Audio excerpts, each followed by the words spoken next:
Hey everybody, it's me Marquita, and I am coming here to make this video.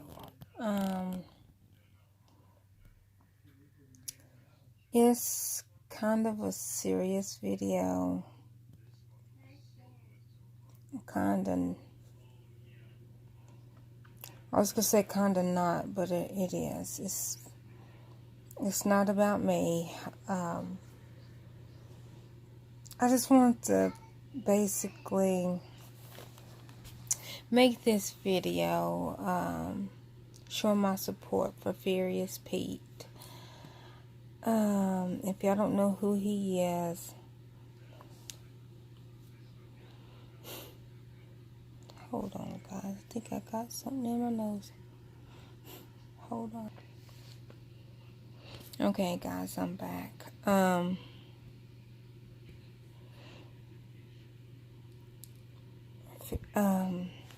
If y'all don't know who Furious Pete is, he's a competitive eater. Y'all can look him up. I don't know if he's still signed with, I don't know the name of that company, but,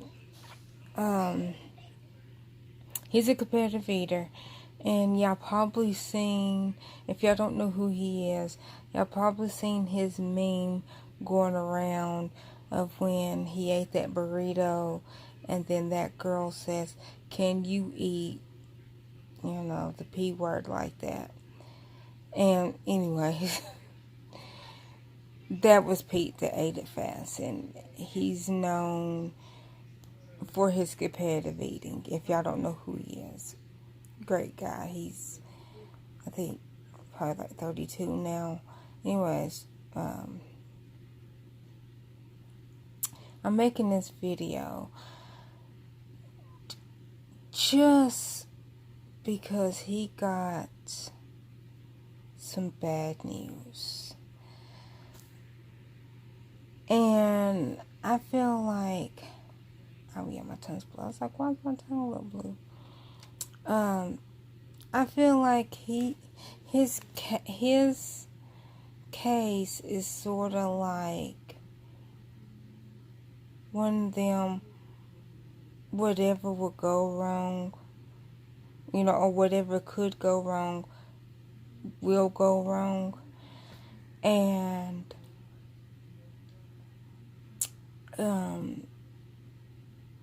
I guess let me tell you about the journey that I know of his.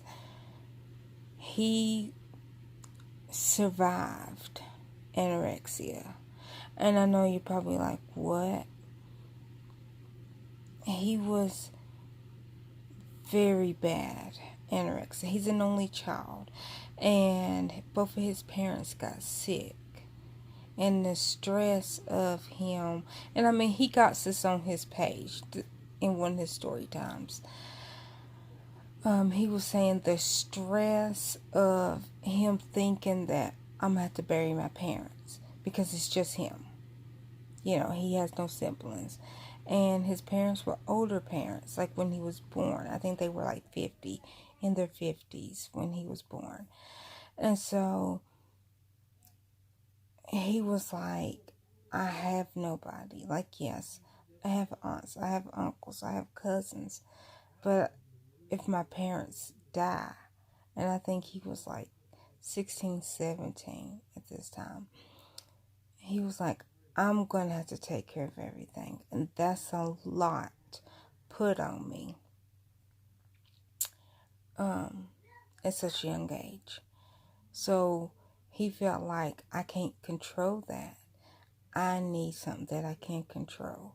And I can control me eating, which made him very anorexic.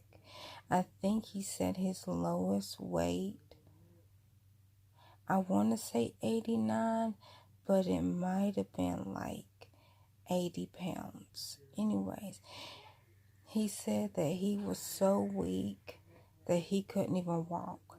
That's how bad it got. But he survived. He survived. He went to the hospital. He, is, and he always, and it's true for any addict. Any addict is never not an addict. They're in they're an addict from the day that they started the addiction to the day that they will die. Now, it might not be like, you might, like, okay, for instance, I consider myself an addict of food because I love food and food makes me feel good. And I mean, and I tell people my addiction, like, I'm not addicted to alcohol. I'm not addicted to cigarettes.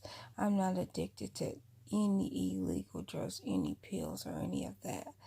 But my addiction is it's not better than anybody else's addiction. It's different. Like, I'm addicted to food, and you can quit drinking.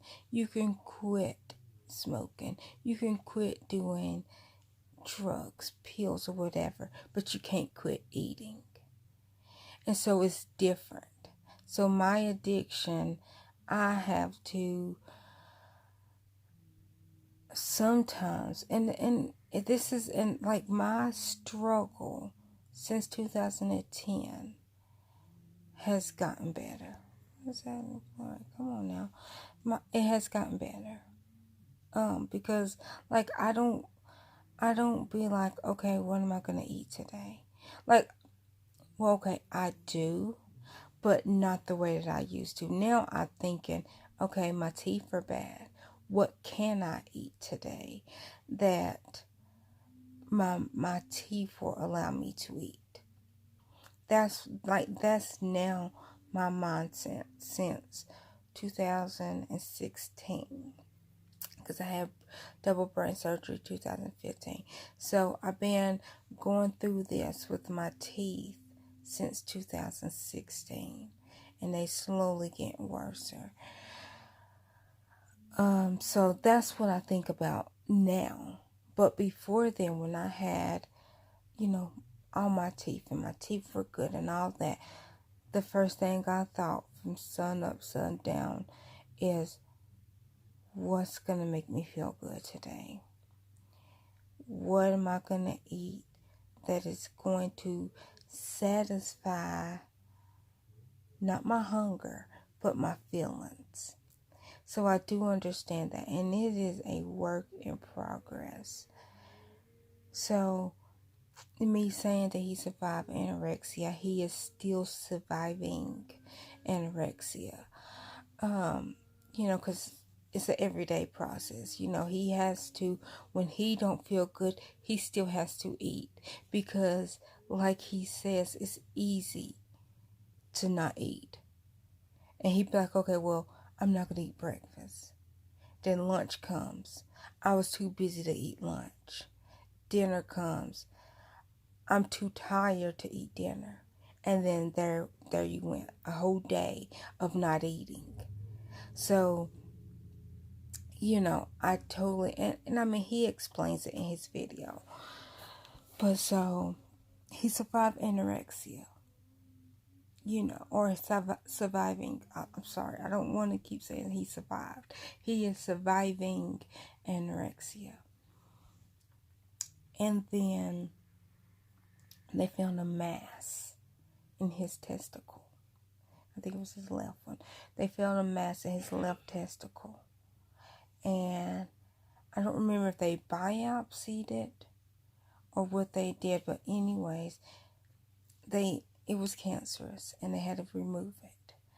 And he went through chemo, and he went through radiation and chemo, and he got in remission, a blessing. Then they found a mass, 2 masses in his chest, and they did radiation. They didn't do chemo that time. They just did radiation. And they did radiation. And then that got small. It went away. They didn't have to do surgery. So that was a blessing. And then now, they find a mass in his right testicle. And in his video, I'm going to link it in the description below. Y'all please check it out. And the video that he just uploaded, he was saying, tomorrow I go in to get my right testicle removed because they found another mass that is 90% cancerous, because he had cancer in his left testicle. He had two cancer spots in his chest that they think was from his testicle that moved up to his chest. And now they said the percentage of chance of, if you have it in either testicle, it going to the other testicle is 2%. And he was in that, he was not lucky, sorry. He said he's like, look how lucky I am, being sarcastic. But he was in that unlucky 2%. He got it. And I just feel so bad because I don't remember if him and Melissa, that's his girlfriend, if not his wife. I don't know if they're married now, but you know, they were engaged, and she's been there since before the cancer. You know, and she's still there, and you know, he's like, I'm not gonna be able to give her kids.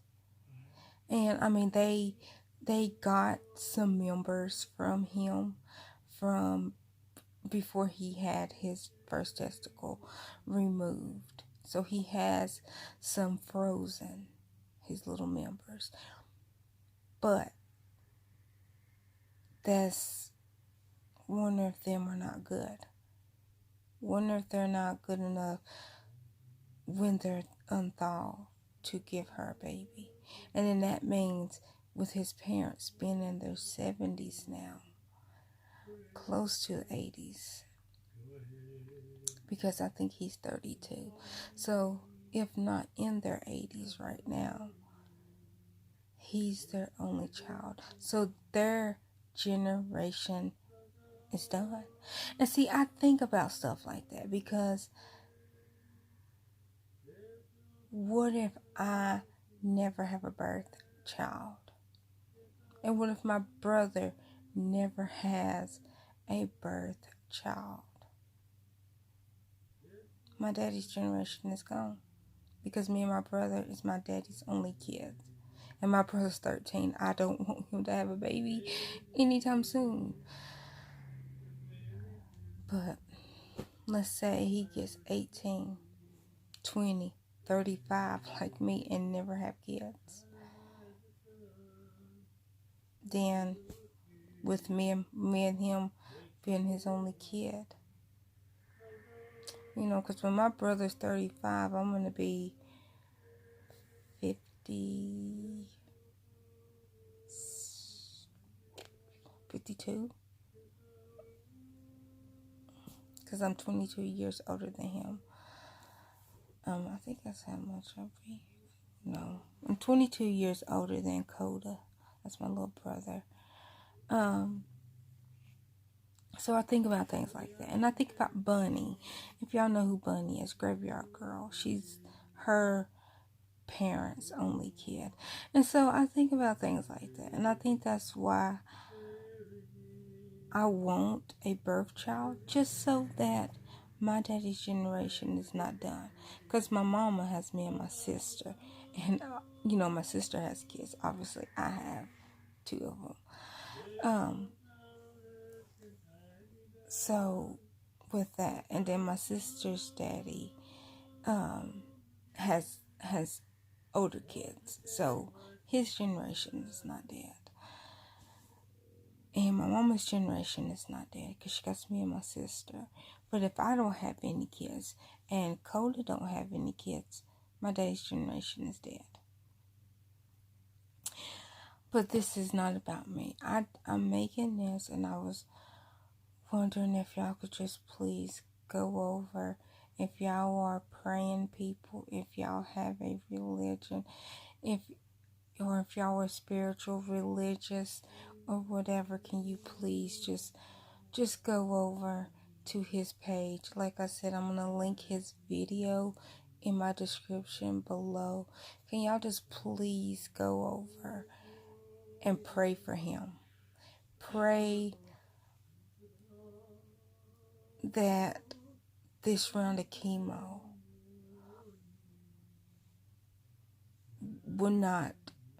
will kill any cancer that they have not found in his body. Because like I said, this is not his first rodeo with cancer. This is his third. And that's hard. That's hard that's hard for anybody, but I feel like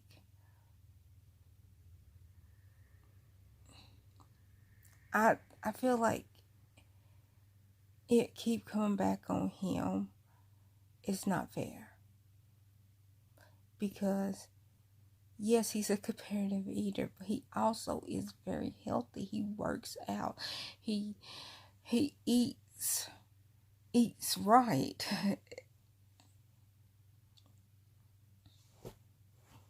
I only know what I see on the camera. Like, I never met him personally. But it seems like that he's nice, that he's genuine. Just please, if y'all can, please just go pray for him. Alright. Bye.